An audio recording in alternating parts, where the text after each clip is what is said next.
litosfer, anosfer, hidrosfer, dan biosfer. Bahan hidup ini kan bebatuan.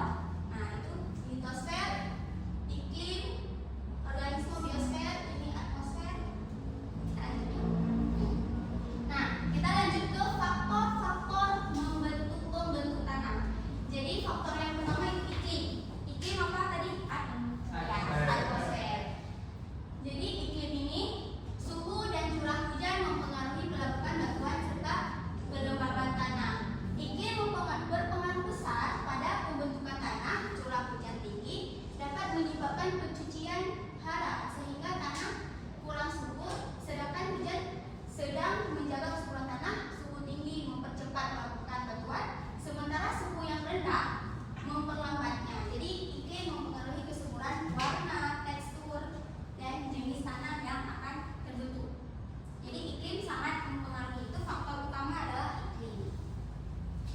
Nah, faktor kedua, faktor-faktor yang membentuk tanah kedua yaitu organisme.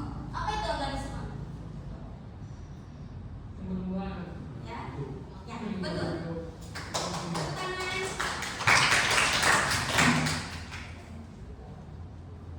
Jadi organisme mempengaruhi pembentukan tanah melalui sisa tumbuhan. Seperti misalnya pepohonan yang sudah mati atau dedaunan yang sudah rontok. Ya.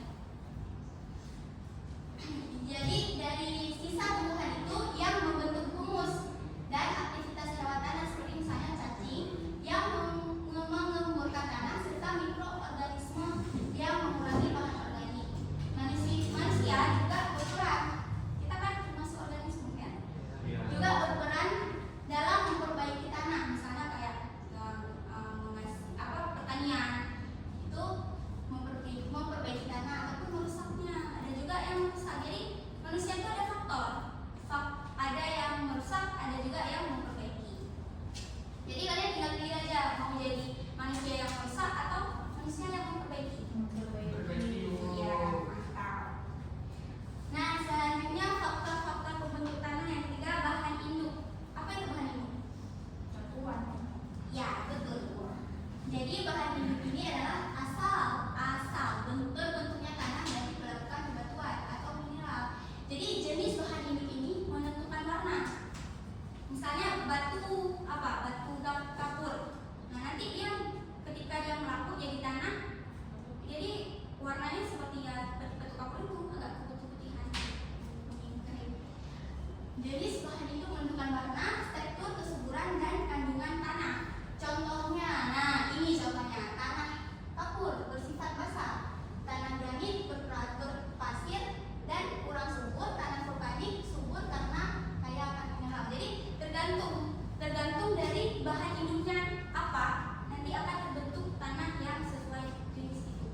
Misalnya kayak terbentuk dari batuan kapur, nanti ketika dia sudah melapuk jadi tanah itu bersifat basah, ya tanahnya basah.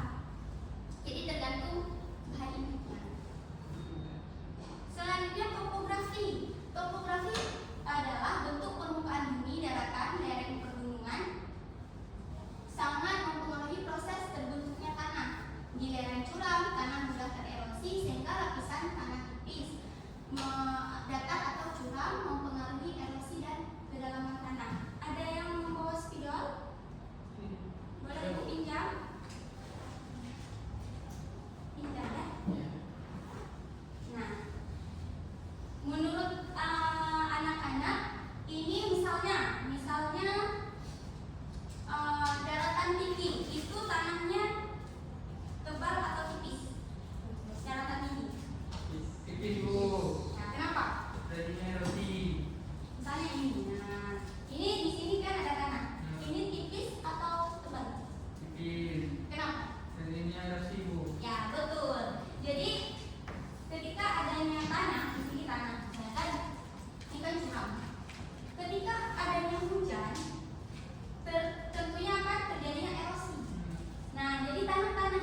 semakin tebal. Dan horizon AOBC itu semakin nampak. Jadi tanah itu ada 3 fase. Fase muda, dewasa, dan tua. Jadi di fase muda itu tanah itu masih mirip dengan batuan induknya, bahan induknya. Jadi belum sempurna. Masih kayak seperti bebatuan, ya, masih keras. Ketika dia dewasa, dia sudah mulai berkembang. Berkembang yang bagaimana? Berkembang, maksudnya dari batuan tadi sudah mulai ada butiran-butiran tanah. Dan di fase tua ini yang paling nampak ketika kita gali tanah nampak OABC-nya, pembagian kayak pelapis, ya. Nah, selanjutnya kita masuk ke profil tanah. Apa itu profil tanah? Profil tanah adalah penampang vertikal dari tanah yang menunjukkan susunan horizon. Dan horizon yang menyusun profil tanah berturut-turut dari atas ke bawah adalah horizon O, A, E, B, C, dan R. Ini horizon yang lengkap. Nah, ini bisa nampak kan? Ini adalah horizon yang paling atas. Nah, yang setelah itu A. Ini horizon E, B, C, dan R.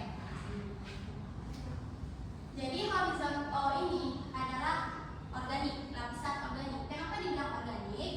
Karena lapisan paling atas terdiri atas sisa tumbuhan dan hewan yang membusuk. Nah, ini kan ada tumbuhan nih. Nah, ketika dia layu membusuk, nah jadi lapisan tanah. Disebutnya tanah organik, ya. Ataupun cacing-cacingan di sini itu mempengaruhi juga. Ataupun ada hewan-hewan yang mati dan terurai jadi tanah. Jadi di sini kayak akan bahan organik atau humus, warnanya gelap. Ketika kita lihat tanah itu lapisan paling atas. Kalian pernah kan menanam bunga atau apa? Tanahnya warna apa? Ya, coklat. Ya, kalau coklat berarti bahan organiknya tidak terlalu banyak. Kalau semakin hitam itu semakin bagus. Sangat penting untuk kesuburan tanah. Ini lapisan paling subur. Horizon A. Horizon A yaitu horizon yang setelah horizon O. Horizon A ini itu topsoil, lapisan atas terletak di tepat di bawah horizon O. Jadi humusnya udah mulai sedikit, tidak sebanyak di horizon A.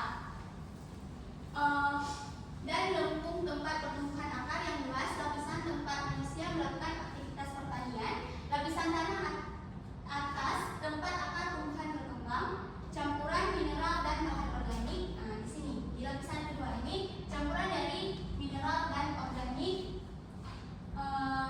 tekstur gembur, subur, dan menjadi lapisan utama bagi pertumbuhan tanaman. Jadi setelah horizon O, horizon A.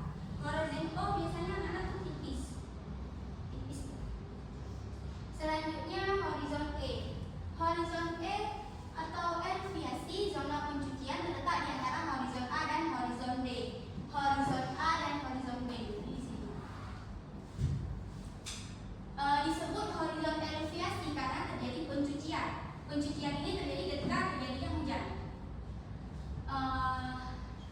Atau bleaching atau hilangnya unsur hara, liat, besi, dan bahan organik akibat air hujan. Selanjutnya horizon B. Tolong boleh dibacakan, Hasan? Horizon B atau subsoil atau lapisan bawah. Lapisan akumulasi atau zona iluviasi, tempat endapan liat, besi atau aluminium dari lapisan atas. Warnanya biasanya lebih terang atau kemerahan dibanding horizon A. Kesuburannya lebih rendah karena kandungan organik sedikit. Ya. Jadi di horizon B kandungan organiknya semakin sedikit karena semakin ke bawah. Terus horizon C. Horizon C ini adalah lapisan tanah yang terbentuk dari batuan induk yang melapuk sebagian. Nah, di horizon C ini batuan induk yang ada di sini sudah mulai melapuk.